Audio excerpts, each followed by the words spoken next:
Shalom everybody and welcome back to Insights in the Parsha of the Week, Parshat Beha'alotkha in the diaspora. In Eretz Yisrael this year it's Shlach. This Parsha has many things, positive things which sound pretty sad. Let's go into one of the details of the Parsha. The Parsha talks about, amongst the many other things it speaks about, the Jews ready to leave Har Sinai in order now to make the journey towards entering the land. So Moshe Rabbeinu tells Yitro, who came to convert, he said, we're going to the Holy Land, come with us. And he refused. There's a few reasons why he refused. The one that Rashi brings that sticks out is that he wanted to go back to Midian to convert his family, and to bring them to come afterwards. So the Jews left, and then is inserted a parsha which is called Vayibin Soha Aaron Vayomer Moshe. We're talking about in chapter 10 of this week's Parsha, Beha'alotkha. Right? The Parsha of Yitro is from verse 29 until 34. And it says, the final pasuk is Vayisu Mehar in verse 33. Vayisu Mehar Hashem derech shloshet yamim va'aron brit Hashem noseh lifneim. So the Jews left, they traveled from the mountain of God and, on a journey of 3 days, and the holy ark of Hashem was traveling before them to flatten them the way, so they just have to walk straight in this desert, flattens the mountains, makes straight the depths, the ravines, the valleys, whatever. And it went ahead of them 3 days, latur lahem menucha, in order to find for them a place to rest for the next stop. And then after that, as like I said, from the Parsha Vayibin So'aron, which is from verse 35, and it just says that the whole procedure of the ark traveling before the Jewish people. And then right after that, a new Parsha, in other words, a new section, chapter 11, Vayi ha'am kemit'onenim. So the nation, the nation, was like complaining. Kemit'onenim. The kaf here is what we're going to focus on. Kemit'onenim. They were like complaining, bad in the ears of Hashem. And Rashi says, what were they complaining about? They were complaining about the toil. Oh, we're suffering and this, exhausted in this traveling, and we're just, we can't handle anymore. We're exhausted and this and that, and just complaining bad. Nothing good is coming out of this. Trying to speak evil in the ears of Hashem.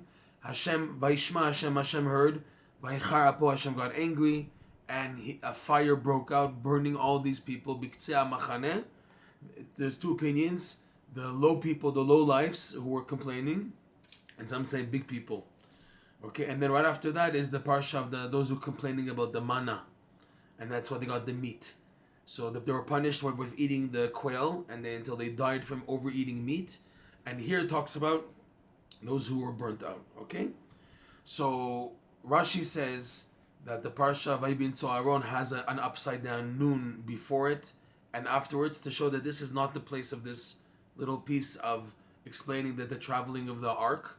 And Moshe Rabbeinu would say, Kuma Hashem be'afut so'evecha. This is not the place in this week's parsha. It's elsewhere. Why is it put here? So that there shouldn't be three tragedies, three bad things joined together. What was the first one? The first one, the Gemara says, is that the Jews left Egypt. What we saw in verse 33. Vayisu me'ar Hashem. And the Jews left the mountain of God. What's the problem here? So the Gemara explains that they left fast. They were overwhelmed with the learning because they were learning the Torah at Mount Sinai. That's Mount Sinai we're talking about here. So they were learning Torah intensely, immensely, and they ran out. They said, enough is enough. We're just too overwhelmed with the learning, and they wanted to leave. So that was considered a blemish, technically. Number 2 was the complaining of the traveling, and number 3 was the complaining about the manna. So to make it that it shouldn't be a chazaka. Chazaka means when you have something 3 times consecutively, so it becomes fixed. That the Jews shouldn't be fixed in complaining. So Hashem's purposely told Moshe to add this parsha here to interrupt the The chazaka should be one separated and then the two together. That way there's not three together. Okay? That's part of this week's parsha. We want to focus on the letter kaf. Kemit'onenim. If you look at the verse could have read easily without the kaf. Let's take a look. The verse reads, Vahi ha'am kemit'onenim ra be'oznei Hashem. And the nation was like ke, the letter kaf, like complaining bad in the ears of Hashem. What happens if you read it, Vahi ha'am mit'onenim ra be'oznei Hashem, and the nation, the nation was complaining bad in the ears of Hashem? There seemingly is no difference if you take out the kaf. The question is, what's this kaf? This letter kaf here. Vayam kemit'onenim. You can, like the Targum says, kad. You know, can mean when it happened. But technically, according to grammar, you can read it and write it without the letter kaf. Vayam mit'onenim ra be'oznei Hashem. Why the letter kaf here? So here, if we want to look into things deeper, based on the Likutey Moharan Lesson 24, the letter kaf.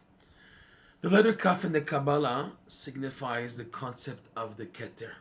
The Keter, which is the initial energy of the 10 sfirot before they come down. There's the Keter, which is above the 10. When we count Chochmah, Bina, Dat, Chesed, Gvur, Tiferet, Netzach, Hod, Yesod, Malchut, those are 10. Above that is the Keter. The Keter is an energy that's above grasp. It's ungraspable. So what happened? How the Keter works, the Kabbalah explains, is that it descends energy to all the 10 sfirot underneath it, and once that's done, it goes right back up. So it's 10 plus 10, which equals 20. In other words, it comes down to fill energy and all the 10 sfirot, and once that's done, it goes back up.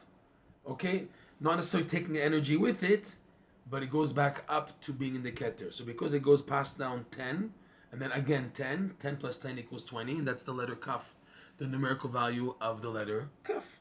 So kaf and Keter, the Kabbalah says, are connected.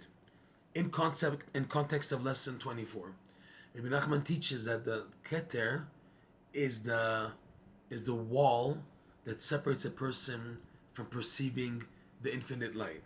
When a person is getting too close, he's getting too close to becoming disintegrated by accessing infinite light, the Keter serves as a wall to push back a person that he doesn't disintegrate, he doesn't overblast and become overwhelmed with too much light. The Keter is like a prisa, like a curtain, which pushes, but a wall curtain that pushes the person back.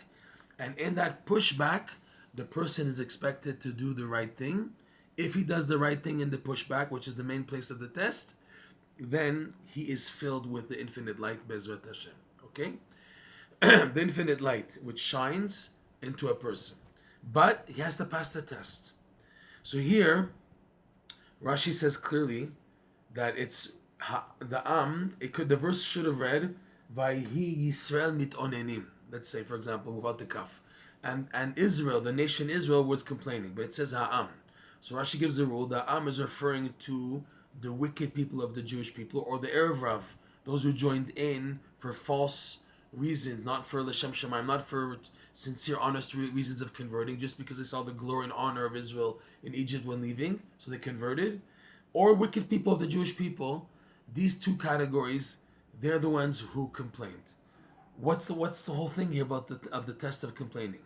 That after you had such a big light, such an exposure at Mount Sinai, and then you're leaving, you're expected, when you're pushed down and going through challenges, because take a look at the Jewish people. They left Har Sinai, and they're in the desert, traveling 3 days, okay? So it's considered technically a setback, because compared to the divine light that was shining at Har Sinai when receiving the Torah and learning the Torah, so now it's a type of a setback. Even though they're on their way to the Holy Land, it's considered like a technical down. So the Jews were expected, the people were expected not to complain. And even if you complain, but at least join it with a good desire. Say, Hashem, the only reason I'm complaining is because I want to become a better person, but it's just impossible to handle. Here the verse says, Ra, they were complaining and making it sound bad that Hashem should hear. They were like purposely saying, look what he's doing to us, this God. Chas v'shalom was saying like that, but that's how they presented it. Look what we're going through. and it made it look bad. Okay? The letter Kaf comes to show that this was a test from the Keter. If now these wicked people, they would have accepted properly the technical setback coming from the Keter. You just had Har Sinai. You just learned Torah there. You were settled by Mount Sinai for a while, and now you're almost a year, and now you're leaving to go towards Eretz Yisrael to enter the Holy Land, right? So leaving for a higher experience, and they're going to the desert. And it's true, the desert technically is long and long. They had the clouds around them, the clouds of glory protecting them and cleaning them and letting them enjoy. But because of impatience, they couldn't handle it, they complained. Whereas, if a person complains, but then he adds it, Hashem, I just want to be a good person, I want to come closer to you, but I can't handle the test. They didn't say that. They wanted to make it bad. Oh, you're making us suffer, so it's evil and bad. That's why they were punished. And this is coming from the Kaf. So the letter Kaf here, which again, the verse could have been read without it, but purposely the Torah puts in this kemit'onenim as complaining, but they did complain, not as if. They really complained. So the Kaf is not Kaf adimyon, like, comparing, like in the laws of grammar, Hebrew grammar. It's a Kaf referring that the test of the mit'onenim came from the Keter. Why? Because that's how Hashem works. When Hashem, Rebbe Nachman goes through this a lot. It's a very famous teaching in Breslov Chassidut. That when a person has a high, then they take away that light from the person and say, okay, you were given a free taste, now get to work. They take away that light, and the person normally crashes. It's expected that he has a down, and he falls, and that's where we see where the person is really holding. How he behaves in the down. That he's having a down, okay, it's not his fault. It's part of the procedure. The question is his attitude in the down. Does he give up? Total evil, total bad. It's over. I'm dropping it, and I'm fed up with this, and I don't want any more. Or even if he's falling, saying, "But Hashem, I want to come back to you. I just wanted to be a good Jew. The whole reason why I entered all this thing of serving you is to come close to you, to serve you, to be part of you." That's what he's expected to say. Even if he's crashing and falling, at least to give a positive retort of ratzon, of good-heartedness. But a person, the other type of scenario is a person fails the test by saying, ugh, it's over, it's done with, I hate it, I don't want any more, everything is evil, everything is bad, Hashem doesn't love me, there's no room for that. That's the test coming from the Keter. This is the lesson we see in this week's Parsha. We should be zoche to pass the tests of life, and we all have the tests of life.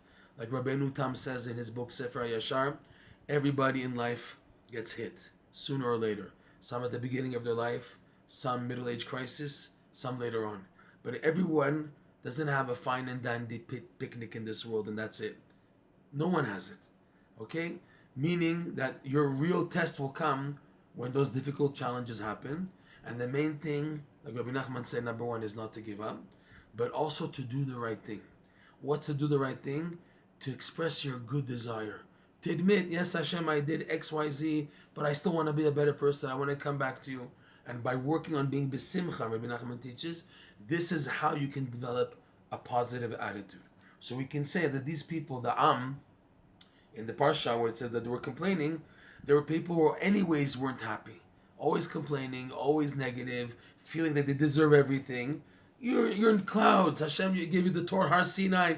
You're on the top of the world, and you're still feeling complaints, negativity. Where's that coming from? That a person is not besimcha. He doesn't appreciate the tiny things. It says again, the parsha, that the wicked people, ha'am, like Rashi says, not ami, my nation, but ha'am, the nation, meaning the wicked people. It's true that they were like that, and we can assume that other Jewish people weren't like that, because not everybody was killed. Only certain people were killed by the fire. But those people who were killed, we can assume that they were very, very negative and not besimcha, which starts by being appreciative of every tiny thing, and even being happy of tiny things and silly things, but having a happy attitude. We should be zoche bezat Hashem to pass the test of life of the Keter, and but that's by doing so, receiving infinite light shining into our life. Shabbat shalom u'brach.